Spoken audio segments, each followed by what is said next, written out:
دوستوں کیسا لگے گا اگر میں آپ کو کہوں کہ بامسی بیرک نام کا کوئی انسان کبھی وجود ہی نہیں رکھتا تھا، بلکہ ڈرامہ ارطغرل اور عثمان غازی میں دکھایا جانے والا بامسی ایک نیٹ فلکس سیریز کا مشہور اداکار ریگنر کی کاپی ہے۔ یقیناً آپ یہی سوچ رہے ہوں گے کہ جس انسان کو آپ کئی سیزنز اور سینکڑوں ایپیسوڈ میں دیکھتے آ رہے ہیں وہ کیسے وجود نہیں رکھتا۔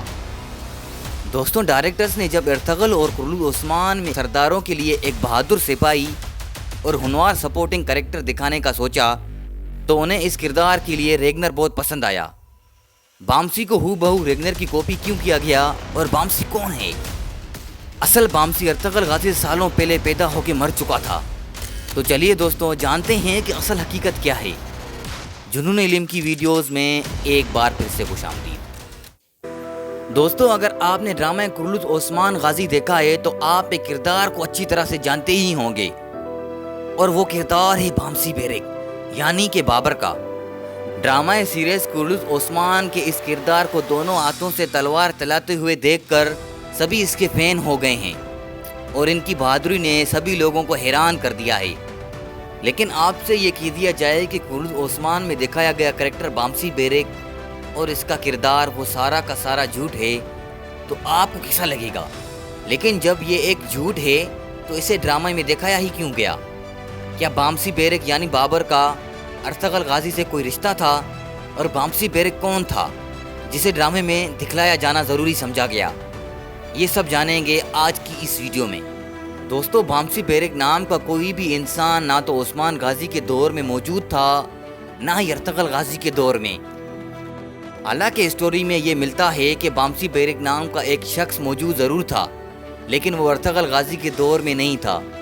دوستو بامسی بیرک اوغوز ترکوں کا ایک بہت بہادر سپاہی تھا، اور بامسی بیرک کی زندگی کے بارے میں صرف ایک ہی سورس سے پتہ چلتا ہے، وہ ہے ایک کتاب ڈیڈ کرکت۔ ڈیڈ کرکت کے مطابق بامسی بیرک اوغوز شہزادے بائے بورے بے کا بیٹا تھا۔ کتاب میں لکھا ہے کہ سبھی اوغوز شہزادے ایک جگہ جمع ہوئے، اور ان شہزادوں میں بائے بورے بے بھی تھا جن کی کوئی اولاد نہ تھی۔ اولاد نہ ہونے کی دکھ میں بائے بورے بے اس بڑی مجلس میں ہی رو پڑا۔ جب باقی شہزادوں نے اسے رونے کی وجہ پوچھی تو اس نے بتایا کہ اس کے بعد اس کے قبیلہ تباہ ہو جائے گا، کیونکہ اس کا نہ تو کوئی بھائی ہے نہ ہی اس کا کوئی بیٹا۔ اس کی یہ حالت دیکھ کر وہاں موجود سبھی شہزادوں نے بائے بورے بے کی اولاد کے لیے دعا کی۔ اسی مجلس میں موجود اور ایک شہزادے نے بھی اولاد کے لیے دعا کروائی۔ اس کے کچھ عرصے بعد دونوں شہزادوں کے گھر اولاد عطا ہوئی۔ بائے بورے بے کے گھر ایک بیٹا ہوا اور ببیشین کے گھر ایک بیٹی۔ اور اولاد ہونے کے کچھ عرصے بعد بائے بورے بے نے اپنے کچھ غلاموں کو قسطن دنیا بھیجا تاکہ اس کے بچے کے لیے وہاں سے تحفہ لے کر آئیں۔ کیونکہ سفر لمبا تھا لہٰذا ان غلاموں کی واپسی سالوں بعد ہوئی۔ جب وہ غلام تحفہ لے کے واپس آ رہے تھے تب قبیلے سے کچھ دوری پر ان غلاموں پر حملہ ہو گیا، لیکن ایک نوجوان عین وقت پر وہاں پہنچ کر دونوں ہاتھوں سے تلوار چلاتے ہوئے ان لٹیروں کو مار بھگایا اور ان غلاموں کو بچا لیا۔ اس کے بعد یہ نوجوان ان سے رخصت لے کر قبیلے چلا گیا اور اپنے باپ کے خیمے میں جا کر بیٹھ گیا۔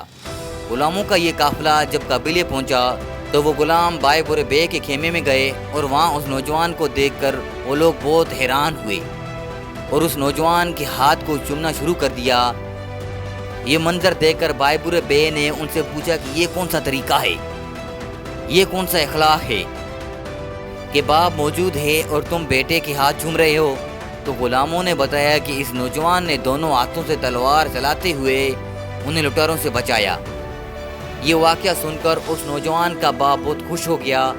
تک اس نے اپنے بیٹے کا کوئی نام نہیں رکھا گیا تھا۔ قافلے والوں نے دشمن کا سر قلم کرنے کی وجہ سے اسے بامسی بیرک کہا، جس کے بعد یہی اس کا نام پڑ گیا۔ بامسی بیرک نے کفونس یعنی کہ موجودہ آذربائیجان سے لے کر اناتولیا تک بہت ساری لڑائیاں لڑی اور اپنی بہادری کا لوہا منوایا۔ بامسی بیرک بہادر ہونے کے ساتھ ساتھ بےحد مزاحیہ اور نرم دل انسان بھی تھا۔ بامسی بیرک کی شادی بیبے چین کی بیٹی بانو چیک سے ہوئی، جو کہ اسی طرح دعاؤں کے بعد پیدا ہوئی تھی۔ تاریخی ترک کتابوں میں ان دونوں بچوں کا اوغوز کے کرشماتی بچے مانا جاتا ہے۔ بانو چیچک سے شادی والی رات ہی بامسی کے خیمے میں حملہ ہوا اور اسے ایک قلعے میں قید کر لیا گیا۔ بامسی 16 سال تک اسی قلعے میں قید رہا کہ ہسٹری میں یہ بتلایا گیا ہے کہ اس قلعے کی شہزادی جس کا نام ہلینا تھا وہ بامسی سے محبت کر بیٹھی اور وہ بامسی کو لے کر وہاں سے بھاگ گئی اور پھر بعد میں دونوں کی شادی ہو گئی۔ ڈرامہ ارطغرل غازی میں بھی یہی دکھایا گیا ہے۔ اب ہم آپ کو بتا دیں کہ حقیقت کی زندگی میں ارطغرل غازی سے ان کا کوئی رشتہ نہیں تھا اور وہ ارطغرل غازی یا عثمان غازی سے کبھی نہیں ملا، کیونکہ بامسی بیرک اس سے پہلے کے بہت پہلے کے دور میں گزر چکا تھا۔ ڈرامہ سیریل ارطغرل غازی میں بامسی کا کردار صرف اس لیے دکھایا گیا ہے کیونکہ ڈائریکٹرز کے مطابق ارطغرل غازی اور عثمان غازی کو ڈرامے میں ایک تگڑا کردار سپورٹنگ ایکٹر کی صورت میں پیش کیا جائے۔ دوستوں، ریڈٹ پہ بتائے گئے کچھ پوسٹ کے مطابق ارطغرل کے ڈائریکٹر کو نیٹ فلکس کے سیریز وائکنگز کے کردار ریگنر بہت ہی زیادہ پسند آیا۔ غصے والا اور سمارٹ ہوتا ہے، تو ڈائریکٹرز نے سوچا کہ ریگنر کی کاپی کر کے ٹرکش وے میں کیوں نہیں دکھایا جائے، کیونکہ ریگنر اپنے مالکوں کو جتاتا ہوا ایک دن خود بادشاہ بن جاتا ہے۔ تو وہیں دوسری طرف بامسی بھی ہمیشہ اپنے سرداروں کی خدمت میں پیش رہتا ہے۔ آپ کو کیا لگتا ہے، کیا بامسی ریگنر کی کاپی ہے؟ اور ریگنر اور بامسی میں سب سے زیادہ کس نے اچھا پرفارم کیا ہے؟ ہمیں کمنٹ میں ضرور بتائیے۔ دوستوں، امید کرتے ہیں کہ آج کی ویڈیو آپ کو پسند آئی ہوگی۔ مزید ایسی ویڈیوز دیکھنے کے لیے ہمارے چینل کو سبسکرائب کیجیے۔ ملتے ہیں کسی اور ویڈیوز میں، تب تک اپنا خیال رکھیے گا۔ اللہ حافظ۔